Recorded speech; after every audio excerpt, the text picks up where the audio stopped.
I'm gonna make him an offer he can't refuse. The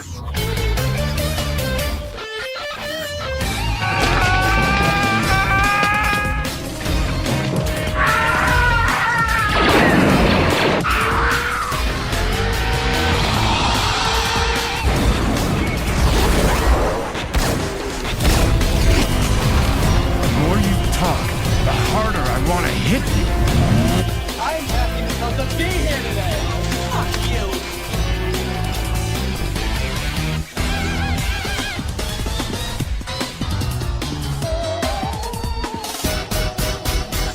Come on, you want me to drive? No.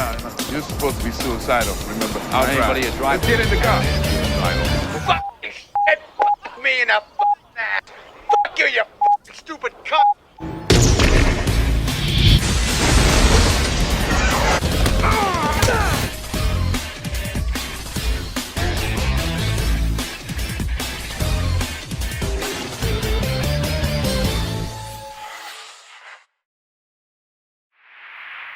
Hey everyone, it's Don G. Corleone here, and I'm here with a brand new movie review.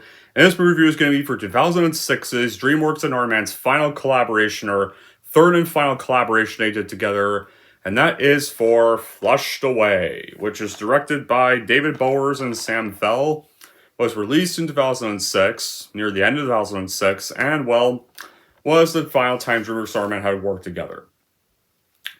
So what is the plot of Flushed Away? So this upper crust society rat named Roddy lives the life of beloved posh Kensington flat. Then one day a sewer rat named Sid comes spewing out of the sink and decides he's hit the jackpot.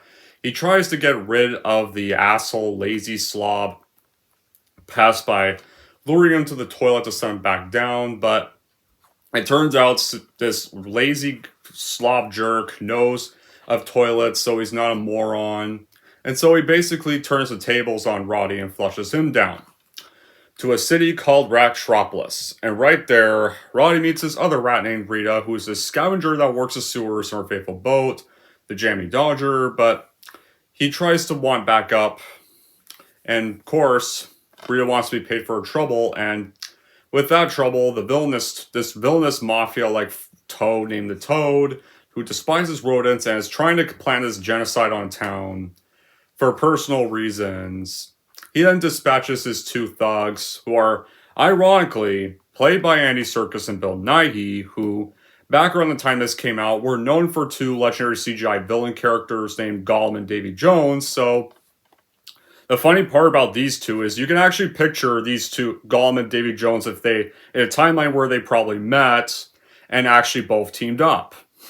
So, it's kind of funny to think that, and the Toad's also voiced by Ian McKellen, so you actually have another alternate timeline where if like Gollum ended up actually working for Gandalf, in a way, like if these two CGI computer generated or motion capture villain characters that were from two iconic franchises met the iconic Gandalf the Grey or Gandalf the White, and these three became villains and actually worked together like that. Think of it like that, or if they were working for Magneto, because he also does play Magneto, and more on that later, and of course, then they fail, so the Toad has no choice but to send to France for his French cousin, Le Frog, who is actually voiced by John Reno, aka Leon. So, or one of the villains from the first Mission Impossible as well. So as for my reaction, Flushed Away, it's been a film that I've honestly always enjoyed as a kid. I remember seeing it in theaters back when it came out, and I've considered it one of DreamWorks' most underrated films, despite it's known for having a bit of a troubled production, and pretty much was what had caused DreamWorks Aardman to split up. Now, rewatching it, I do still enjoy it, but I do kind of notice some more flaws that people would kind of have for the film as an adult. And I mean, like, here's the thing. The movie did suffer a very bad production when it got made. And it caused hell for both DreamWorks and Aardman to the point that it actually forever ruined their relationship and contract together. And hell, when this film came out, it did not do well in theaters. It viciously bombed at the box office, and pretty much barely anybody went to see it. Because, well, it got overshadowed by Happy Feet 2 weeks later, And of course, they had the Santa Claus 3 out the same weekend, which also was a problem for them. And of course, well, this was their Aardman's first film that wasn't really entirely stop motion, and they couldn't make it stop motion because of all the water they had to use. So people were more familiar with their stop motion style, and that was another factor that led to the film failing at the box office. So how this film got made was, it was the third final DreamWorks Aardman co-production because they kickstarted with Chicken Run, and that was successful. DreamWorks wanted to keep working with them, but Aardman wanted a break and a breather for a long while because Chicken Run was also exhausting to make. And then eventually they caved in, worked with DreamWorks again for a film adaptation of Wallace and Gromit, which was the series that had kickstarted their success with a film called The Curse of the Were-Rabbit. That also got acclaimed that one Best Animated Feature that year, but in North America it wasn't as successful as they hoped, so they pretty much had to do one last project together. And it did not go well for them. How this film was made was, originally, director Sam Fell had conceived the concept of rats falling in love while working on Chicken Run. In 2001, Fell developed the story and they pitched it to DreamWorks. And it got announced in July 2002, and was followed by comedy writing duo Clement and Lafranis being contracted to write the script, and originally it was going to be called Ratropolis, which is the name of the town in this movie. Then in 2003, Bowers then joined Fell as co-director, and it became the first Aardman project to be made in CGI animation and not claymation. And because, well, they were using so much water for the film, and the water that would be used on the models could have probably damaged them, so they had to swap to computer animation right there. And so the film's premiere got held on October 22nd, 2006, after the film was shot and marketed by the Tokyo International Film Festival. And then it premiered and then of course it got a wide release, and this was a year that DreamWorks had actually, because they were struggling with also projects, DreamWorks Animation had to join another studio to keep up their success, to keep funding them, and so they joined Paramount Pictures at first on November 3rd, 2006, and it would premiere in the United Kingdom on December 1st. And of course, when it came out, it got positive reviews from critics, more minorly mixed with positive reviews, but like I said, it did not do well at the box office. It only made $178 million worldwide on a $149 million budget. And it lost the studios, both DreamWorks and Aardman, $9 million. And so Aardman ended their deal with DreamWorks 2 months after the film had come out. It did get nominated to the BAFTA Award, Critics' Choice Award for Best Animated Feature. Got 8 nominations at the 34th Annie Awards. It won 5 of them for the screenplay and for voice acting for Ian McKellen. Here are all the good qualities in story flushed away. So, honestly, Flushed Away to me is actually another decent family film from Aardman that is definitely still entertaining, like about now almost soon to be 20 years this year. It's got some good little pop songs in the film, and some of them are sung by some slugs I'll mention later. The story actually does feel fresh for a found movie released in 2006.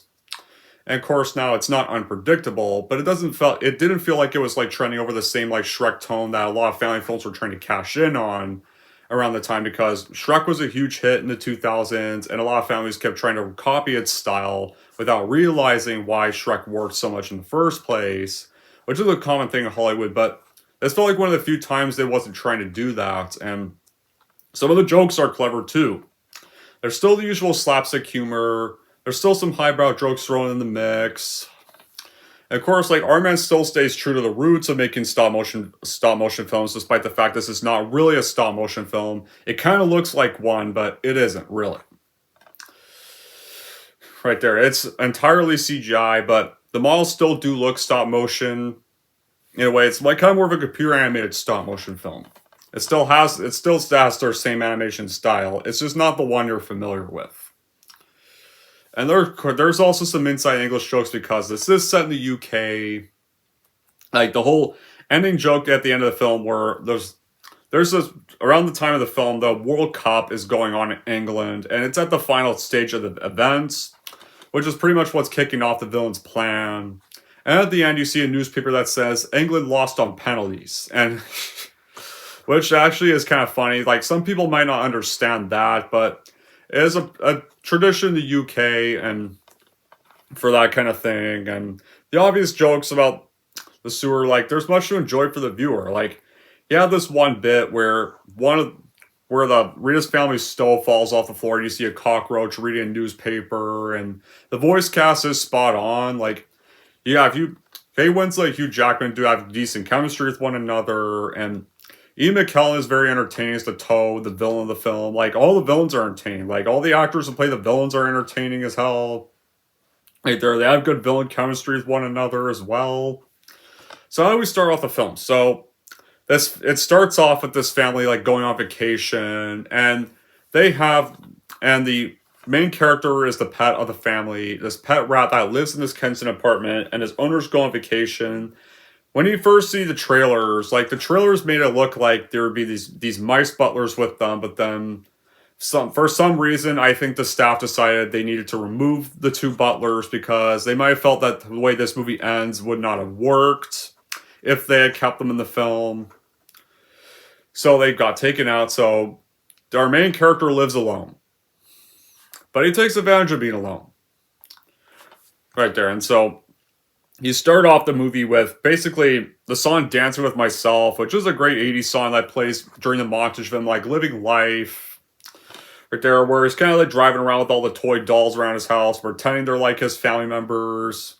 Or either going golf or playing a little beach volleyball. And of course, finally watching a film called Die Again Tomorrow, which actually is a reference to one of the worst James Bond films, Die Another Day. It's basically the rat version of Die Another Day, basically, he watches. And of course, later on that night, our asshole sewer rat, who is named Sid, bursts out of the sink. Somehow, we don't really see how he got there. It's just somehow this little sink flood somehow got him there. Like, we never really see how he gets there, but he then decides, wow, this place is mine now. It pretty much decides to stay forever and watch the World Cup final. 2006 FIFA World Cup final, which is a part of the plot. And Roddy does not want this guy to stay, thinking that Sid will take over his life, and he wants Sid to leave, but he refuses and starts treating him as a butler. But this makes, and pretty much being an asshole when you first meet this guy. Like, this guy's already not likable, and you can see Roddy immediately wanting to get rid of this guy. This guy's an unwelcome guest, and does not want to go back to his actual home, and decides to steal some guy's place from him. And of course, this guy doesn't really get much punishment, really, either. More on that later. But Roddy decides to flush him down, disguise it as an actual DeCozy hot tub. But Sid is aware of toilets and decides to push Roddy to the water and flush him down. Then, of course, Roddy ends up flushed down, and then he discovers Ratropolis, which is a sewer city that rats inhabit. It's made out of various bits of junk resembling London, pretty much the rats' version of London.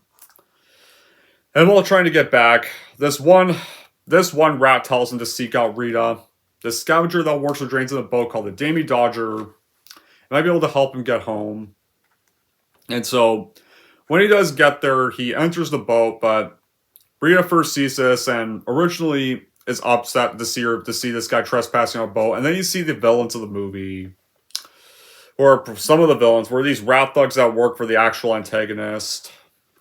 And of course, they're looking for this ruby she has. And then you meet our villain characters, where pretty much one of them, Bill Nighy's character, gets introduced. And when Rita basically punches him in the face, like, I'm upset now. And she kind of got a laugh at me. And then you get Andy Serkis' character introduction, when pretty much he tells, you thought you could give us a slip, and it slips down the whole boat there. And of course, that gets a laugh at me. Then of course, like, when Rita tricks him opening this peanut butter jar, thinking to make him think the ruby they're looking for is in there.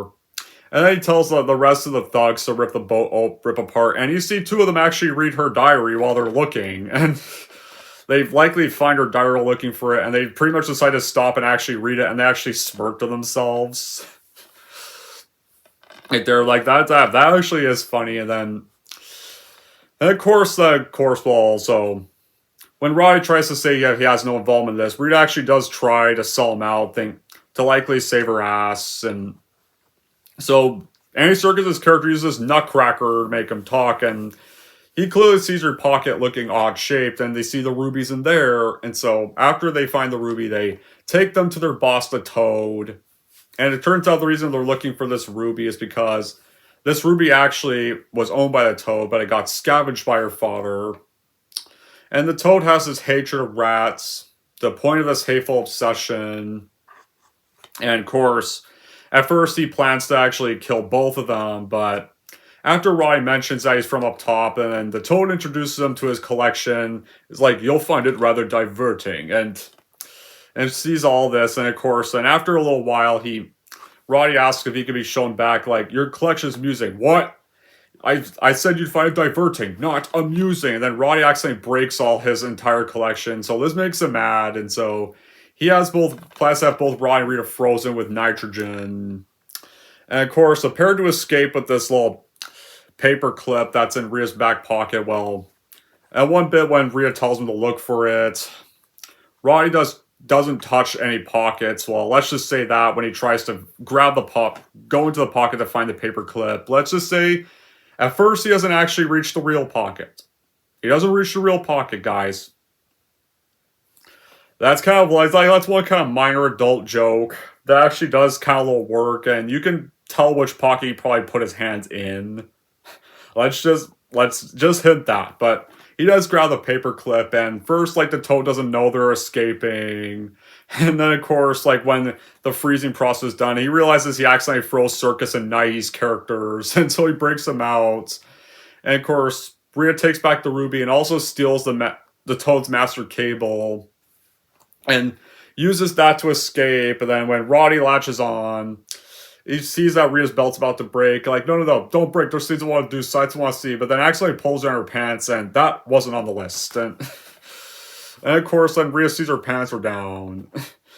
And tries to lift, of course, like, when she tries to lift them back up, this causes them to fall off the wire. So when Circus and Nighty's characters are also trying to go after them. And why the Nighty's character gets this moron idea to actually use Spike as a support to chase after them. But this causes the whole wire to break off because Circus's character's too heavy.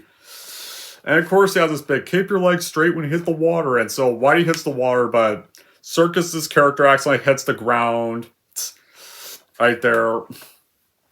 Like, this is kind of our first act. Like, when films back in 2006 that came out the same year, like Cars Over the Hedge, we're kind of using the same kind of animation that was taken over. Flushed Away puts an emphasis on fun and visual comedy. Like, from the first second, they're looking at a different kind of movie, and because this is set in England.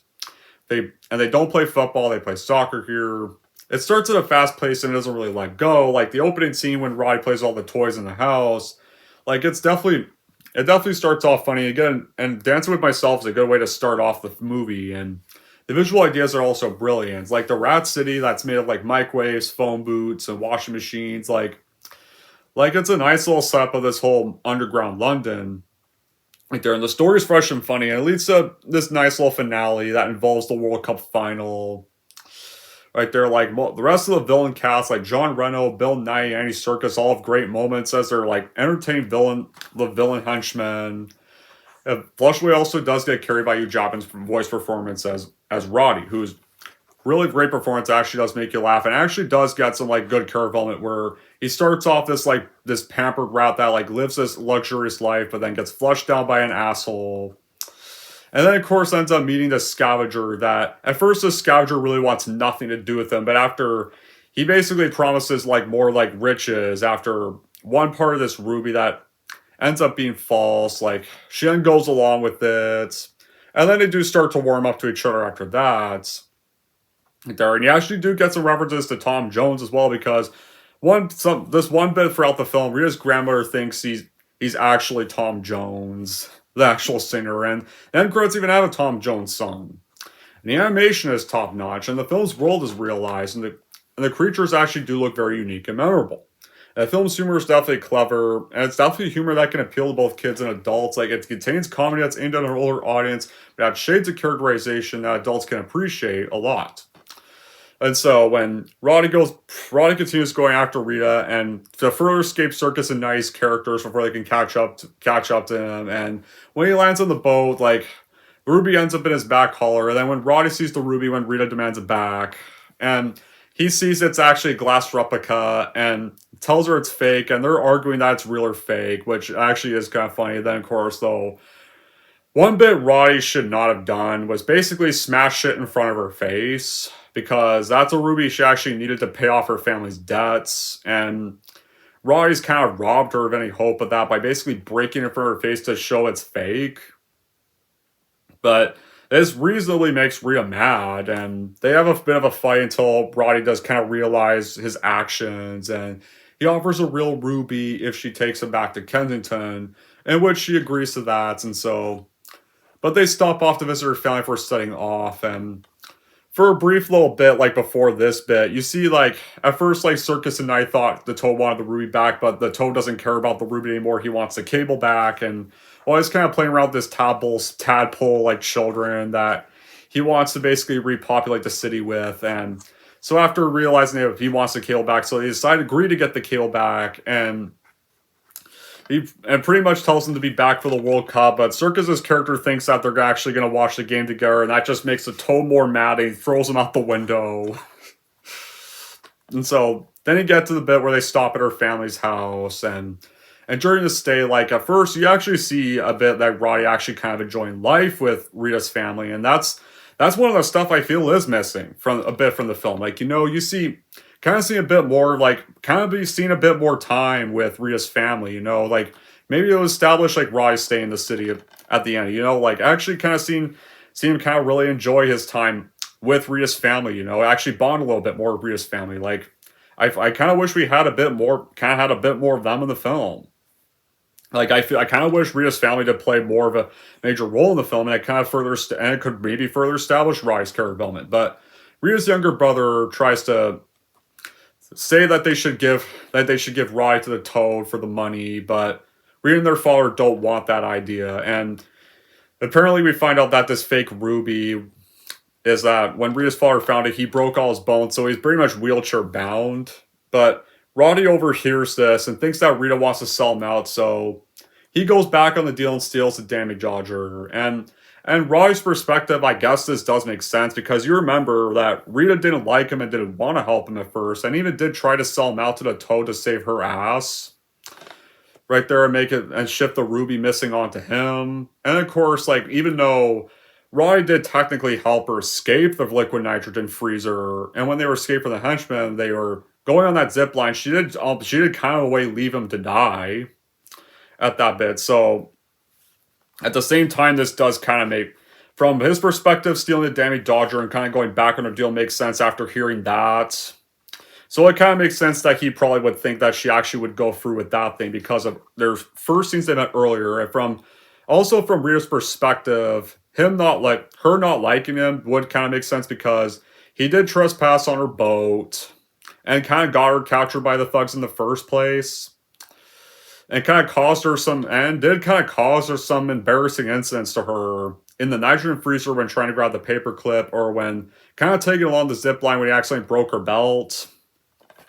That bit for a little bit. And also did basically smash that ruby she needed in front of her face.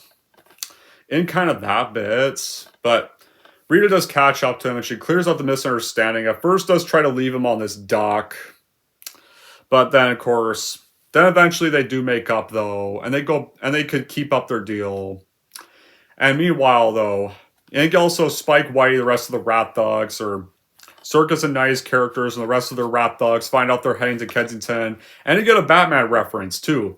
Pretty much after they hear this, to the Ratmobiles. And you see, instead of the Batman logo, it's both Circus and Nice characters' faces with that bit. So that was definitely a very clever Batman reference. And eventually, though... You get this chase scene where they do go after them, but they manage to evade them. And of course, And then after a brief little bit, you get this little funny little slow motion bit. Sailing takes me away. Before they almost run into two other rats on like the road. There, this is a nice little chase scene as well. Right there, so they fail to get the kill back, and so the Toad kind of fires them, and so he then calls John Reynolds' character the Frog, who honestly to me was the best villain of the movie. I mean, I enjoy the Toad scenes, I enjoy Circus and Nice character scenes, but honestly, I would have to say my favorite villain in the movie is LaFrog. Honestly, LaFrog was very entertaining. That like John Reynolds, I also wish we saw a bit more John Reynolds' character and his like team of ninja frogs. And you also find out the Toad's backstory in this, the reason why he hates rats so much. After the Frog calls him out his unhealthy obsession with it, this obsession with your rats is unhealthy. You're what the French call le fruitcake, and there and so then pretty much the Toad reminds him that this rat, the reason he hates rats is because a rat got him kicked out of his high life, and the Frog is annoyed that they have to go for this book again because he's probably had to go through this story millions of times at this point, but now us, the audience, needs to find out his hatred of rats. So pretty much it was because 50 years before the movie actually started, Prince Charles actually adopted the Toad as his pet of all his pets. And so they did so many things together all the time, and they were inseparable. And then one day on Charles's birthday, he got another pet, which is a pet rat. And eventually over time, Charles stopped favoring the Toad, and so one of his servants pretty much randomly flushed the Toad down a toilet. As the Toad calls it a whirlpool of despair. In a way, so the Frog and his team, he hires the Frog and his team to go after the cable. We leave immediately. What about dinner? We leave in 5 hours. And so, right there and after this, then after the night, Roddy and Rita just start to warm up to each other, and Roddy does technically lie about having a family, despite the fact he doesn't really have one, but he's too happy to admit his happy life up top. So he lies that he has this family that often does so many things together, and for a while when they're eating dinner, he first thinks some part of the dinner is rice, but then the slugs point out he's actually eating maggots, and he just chucks them away when they start singing, and I guess that explains why they all moved to one side when I put the salt in. And of course, then after that, you also get this other funny bit when Rita does say goodnight back to him, and at first, he actually kind of has fun constantly repeating goodnight quite a few times, because nobody's told him goodnight before, and because he was all alone up there, so he's kind of enjoying hearing goodnight back to him all the time, so that was also another funny moment. And then of course, when they're back on the road the next morning, the Frog and his team see them, but one of the team keeps playing with this harmonica, and the Frog smacks him and takes it away from him. And then, of course, they end up on the boat. And then, of course, this mime they have actually turns on this phone he's using so the Toad can kind of communicate to get the cable back. And the mime, because he's a mime, he keeps, like, doing all these other goofy moments when the Toad is describing things, like he keeps dancing after the Toad says, "This dance of deception has ended. Return what you stole from me. Enough dancing!" Because the mime keeps dancing, or it keeps touching one of the henchmen's lips, and the Toad tells him to stop doing that. Or when he turns to greet them, at first, like the mime doesn't turn back, and pretty much the Toad reminds him to turn.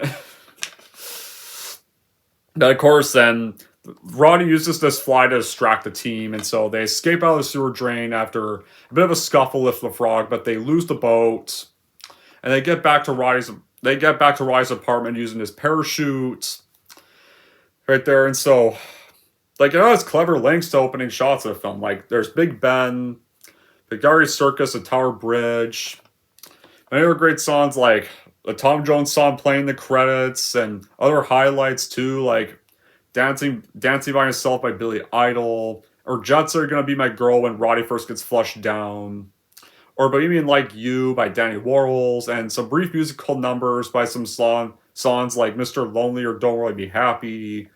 And like the fight scenes, the sewer rat city, the relationship between Roddy and Rita, and is what makes this movie actually enjoyable. Like the chase scenes where they escape was actually another great scene, or even the chase scene on the boat, or The scene where they're being pursued by the frog, or when the mime has to use his phone call so the Toad can actually get this cable back.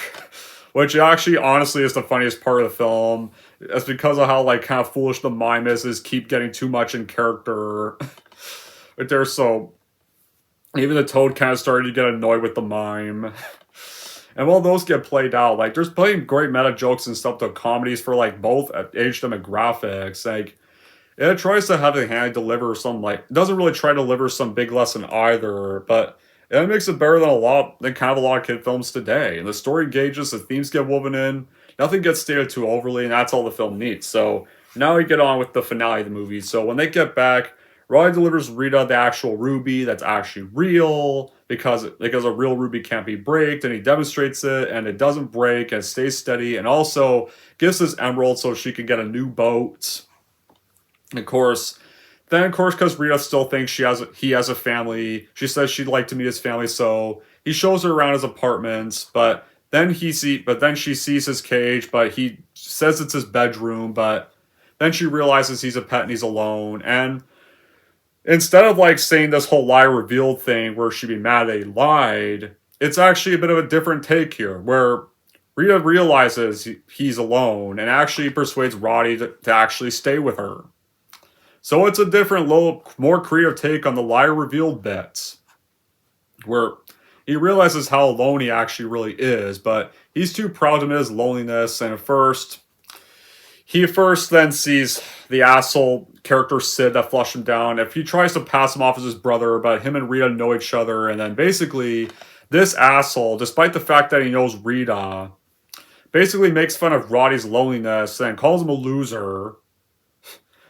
Basically makes fun that all he has is dolls, really, and basically just laughs about how lonely he is and then runs off smiling. So this guy is still an asshole, despite the fact that if this guy knows Rita so much, you'd think he would pretend to act all nice. And then, of course, she then pretty much goes back home, but for some reason, apparently, we never really see her get kidnapped when she gets back, but she gets kidnapped by Circus and Nice characters when she gets back, and the Toad gets Master killed back. Meanwhile, though, Roddy joins Sid to watch the game, and then Sid warns him not to drink too much before halftime. And then, of course, that's when Roddy starts to realize why the Toad wants the cable back. He pretty much flashes back to his adventures with Rita when she stole the cable, or when he demanded the cable back earlier. He realizes because the Toad is going to basically commit genocide on the whole town and actually flood the entire town. Because during halftime, all the humans are going to use their toilets, and so the wave of drainage will wash away every rat. And so Roddy realizes this, and pretty much he demands Sid basically send him back down to the toilet again so he can go save the city, and decides that he's going to somehow let Sid occupy the place despite the fact that he didn't do anything to deserve the place. He stole it from him, was an asshole to him, threw him out. He should not have gotten the place back. No, he should have actually dragged Sid back down home with him and flushed both of them down together. Better idea instead. Like, he does get a bit of a backbone when he yells at him to move over when watching the game, and refuses any cheesies. It keeps either crumpling them, snapping them, and throwing them out of his face with an angry glare on his face. Honestly, I kind of wish he actually beat the fuck out of him, too, while you're at it. Can I kick him in the balls as well? You know, I kind of wish he did that as well. So no, Roddy should not have given his place to him. No, he did nothing to deserve it. Like, yeah, obviously they need to do that, because then either him staying with rats at the end would not make sense if he did that, but come on. At least beat him up or something, or at least drag him back down. Because if the family's going to get a pet cat at the end anyway, why do they still need a mouse? They don't need a replacement rat.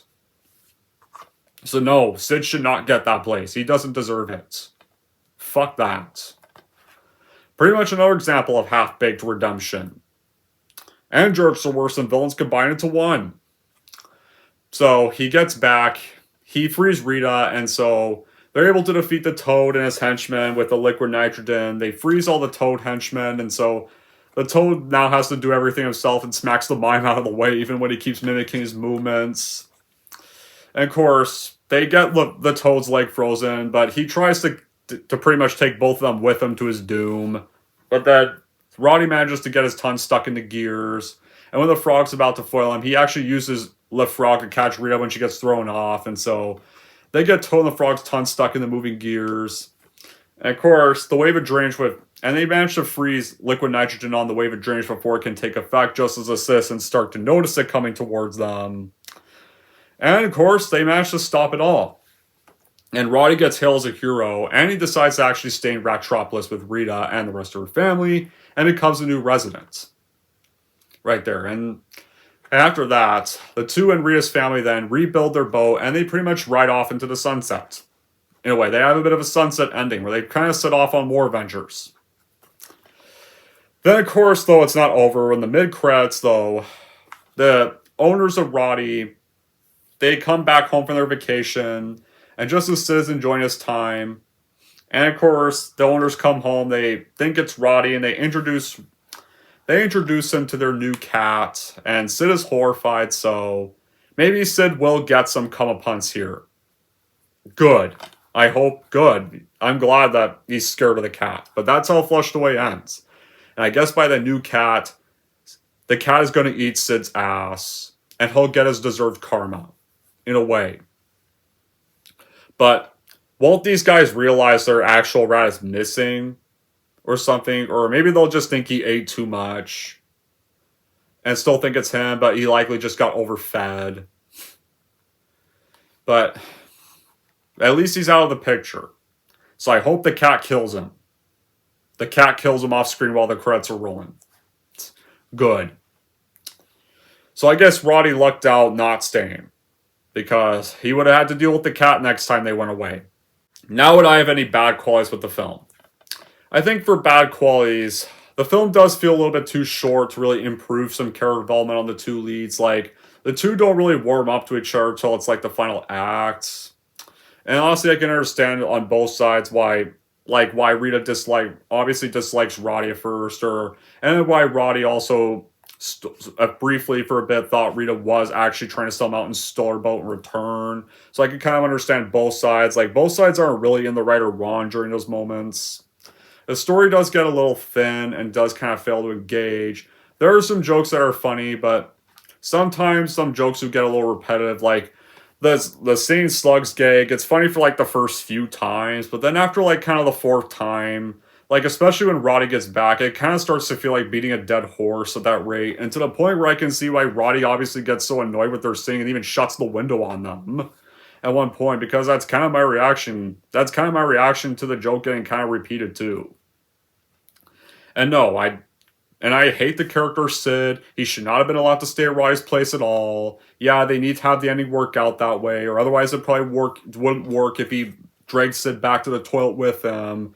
But this guy was an asshole. He stole this guy's place. He basically made fun of Roddy's loneliness in front of Rita's face, and pretty much laughed about calling him a loser. So no. Yeah, beat him up and send him back down the toilet. No, he should not be getting that place at all. Once again, he did nothing good to deserve it. No, it's basically a place he stole from somebody and refused to go home. And another plot hole, when Rita gets captured when she returns, like, how in the world did Circus and Nighty's characters manage to know where she would probably be, or manage to even capture her when she returned back to the sewers in the first place? Because weren't they fired from getting back the cable? Like, how would they know where she was the whole time? Like, if anything, shouldn't it have been the Frog and his team who captured her? Or either, maybe when the Frog got back to the Toad, he probably told the Toad where they were headed. And maybe the Toad thought either, and when likely the Toad realized that she probably was just gonna be herself after that, and maybe her new accomplice that the Toad brands would not be back with her at that pit. So maybe he probably sent those two to wait at the drain for her to come back so they could kidnap her immediately. Maybe that's what happened, but either way, we should have saw a scene of him learning of their escape and realizing where they're headed, and then maybe sending those two to be at the drain upon her return immediately so they could recapture her again. Maybe that would have made more sense. Other than those, I think Flushed Away is an enjoyable film that's still underrated, despite the troubled production it did cause. So in the end, Flushed Away I would say is an underrated DreamWorks film that is definitely worth buying for your collection for sure, no doubt. Anyways, that's it for my review of Flushed Away. If I'm going to rank Flushed Away, here's how I'm going to rank this movie. So overall, Flushed Away is a solid underrated DreamWorks Aardman film that is worth buying for your collection for sure, no doubt. And if we're going to rank Flushed Away, I'm going to give Flushed Away an 8 out of 10. Alright, here we go, guys. Now I want to know in the comments down below what you guys think about Flushed Away, whether you like this film, whether you're just not a fan of this film. And until then, guys, that will be it for this review. Thank you all for watching, and if you like this and want to see more, don't forget to subscribe to Don G. Corleone.